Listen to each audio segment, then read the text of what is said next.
नमस्कार। स्वागत है आप सभी का। हम बात कर रहे थे भारतीय राष्ट्रीय आंदोलन के विषय में और हमारी चर्चा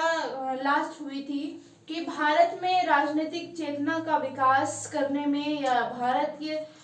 जो आम जनमानस है उनमें राष्ट्रवाद की भावना को विकसित करने के लिए कौन कौन से कारक जिम्मेदार थे। तो पहले कारक पे हम बात कर चुके थे कि जिस तरीके से भारत का साम्राज्यवादी शोषण किया गया और उस शोषण के पश्चात भारत का जो आर्थिक ढांचा परिवर्तित हुआ उसके कारण भारतीयों में राष्ट्रीय चेतना जागी। दूसरा प्रमुख कारक था भारतीय राष्ट्रीय चेतना के पनपने के पीछे जो मुख्य रूप से था वह था यातायात के आधुनिक साधनों का विकास होना। अंग्रेजों ने भारत में जितने भी सुधारात्मक कार्य किए वो केवल उनके निजी हित को साधने के लिए किए गए थे। कई बार कहा जाता है कि जो भारतीय राष्ट्रवाद है वो ब्रिटिश साम्राज्यवाद की संतान है। कई बार ये कथन कहा जाता है और अगर हम इस कथन की पुष्टि करें, सार्थकता देखें, तो इस कथन का एक अर्थ ये भी निकलता है कि भारतीय जो भारत था उस समय भारत में ब्रिटिश शासकों के द्वारा, ब्रिटिश अधिकारियों के द्वारा जो कुछ भी प्रयास किए गए उन प्रयासों के फलस्वरूप भारत में राष्ट्रीय चेतना का विकास हुआ, राष्ट्रवाद का विकास हुआ। तो एक अर्थ ये निकलता है इस कथन का कि भारतीय जो राष्ट्रवाद है वह ब्रिटिश साम्राज्य की संतान है। लेकिन अगर हम वास्तविकता देखेंगे तो हम पाएंगे कि ये कथन केवल एक ही अर्थ में सत्य साबित होता है कि ब्रिटिशर्स के द्वारा, अंग्रेजों के द्वारा भारत में अपने निजी हितों को साधने के लिए, अपने फायदे को ज्यादा से ज्यादा मुकाम तक पहुंचाने के लिए भारत में जितनी भी नीतियां लागू की गई उनके नकारात्मक और सकारात्मक जो प्रभाव रहे उनके परिणाम स्वरूप भारत में राष्ट्रवाद का विकास हुआ था। तो केवल इस अर्थ में हम इस कथन को देख सकते हैं। और भारत में ब्रिटिश अधिकारियों के अपने निजी हितों को पूर्ण करने के लिए किए गए प्रयासों के क्रम में उनका एक मुख्य प्रयास था भारत में यातायात के साधनों का विकसित करना। और यातायात के साधनों के अंतर्गत लॉर्ड डलहौजी के समय में भारत में रेल यातायात को विकसित किया गया और रेल, डाक, तार तीनों का विकास यानी परिवहन और संचार के साधनों का यहाँ पे विकास किया गया केवल अपने आर्थिक हितों की पूर्ति के लिए, राजनीतिक हितों की पूर्ति के लिए। लेकिन इसका फायदा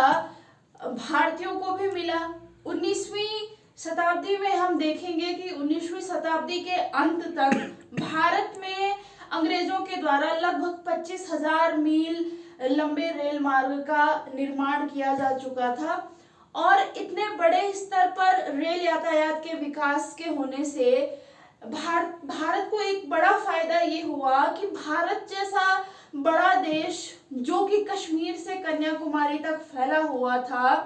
और उस समय के भारत में इतनी संपन्नता या हम कह सकते हैं कि इतनी सुविधाओं से संपन्न भारत नहीं था कि इतने विस्तृत क्षेत्र में फैले हुए भारत के एक कोने से दूसरे कोने के व्यक्ति को आपस में संपर्क करने के लिए इतनी सहूलियत हो। तो जब भारत में रेल की शुरुआत हुई तो भारत के जो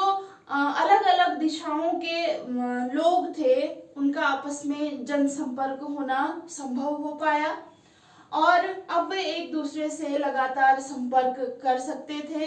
तो एक फायदा यातायात के जो परिवहन के साधन थे उनके विकास से हुआ। तो एक कारण ये भी रहा कि जब भारत के एक कोने का व्यक्ति दूसरे कोने में जाकर के आपस में संपर्क करने लगा तो दोनों के संपर्क से एक दूसरे के विचारों को उन्हें जानने का मौका मिला, जब उन्होंने एक दूसरे के साथ अपने विचार साझा किए तो कहीं ना कहीं राजनीतिक चेतना उनके अंदर विकसित हुई थी। तीसरा कारण मुख्य रूप से यह रहा कि भारत में अंग्रेजों के द्वारा पाश्चात्य शिक्षा का या अंग्रेजी शिक्षा का विकास किया गया। लॉर्ड मैकॉले ने भारत में अंग्रेजी शिक्षा को शुरू किया था और लॉर्ड मैकॉले का ही ये कथन था कि हमें भारत में एक ऐसे क्लर्क वर्ग का निर्माण करना है जो कि बाहरी रूप से तो भारतीय हो, लेकिन उसका जो आंतरिक उसका जो एक तरीके से उसकी आत्मा है, उसके विचार हैं, उसकी बुद्धि है, वो अंग्रेजियत से भरी हुई हो। तो मुख्य रूप से अंग्रेजों का भारत में अंग्रेजी शिक्षा को शुरू करने का यही मोटिव था कि भारत में एक ऐसा क्लर्क वर्ग तैयार किया जाए जो उनके कार्यों को पूर्ण कर सके, भारत में जो उनके हित हैं उनको साधने में उनकी मदद कर सके, और इसी के लिए भारत में अंग्रेजी शिक्षा की शुरुआत की गई थी। तो उस अंग्रेजी शिक्षा को वरन भारत के जो उस समय के उच्च वर्ग के लोग थे उनके द्वारा ग्रहण किया गया, लेकिन जब उच्च वर्ग से यह शिक्षा निम्न वर्ग तक पहुंची तो धीरे धीरे अंग्रेजी भाषा को जब भारतीयों ने सीखा तो भारत में एक तरीके से बहुत प्रकार की विविधता है। हम भारत के प्रत्येक राज्य को ही देख लें, प्रत्येक राज्य की अलग भाषा है, एक अलग संस्कृति है, अलग पहनावा, अलग वेशभूषा, खान पान है। तो इससे पहले भारत में अंग्रेजी शिक्षा के आगमन से पहले भारत के जो अलग अलग क्षेत्रों से आने वाले लोग हैं, व्यक्ति हैं, वो आपस में जनसंपर्क के लिए एक दूसरे की भाषा को समझने में उन्हें थोड़ा सा कठिनाई होती थी। लेकिन जब ये अंग्रेजी उनकी भाषा के स्थान, उनके विचारों के आदान प्रदान का माध्यम बना, तो फिर वो आसानी से एक दूसरे के साथ अपने विचारों को साझा कर सकते थे। तो ये एक बड़ा कारण रहा उनके मन मस्तिष्क में राष्ट्रीय चेतना को विकसित करने का। इसके अलावा पाश्चात्य जगत के संपर्क में जब भारत आया तो भारतीय जो जनमानस है उसे पाश्चात्य जगत के बहुत से ऐसे विचारक जिन्होंने न केवल अपने देश में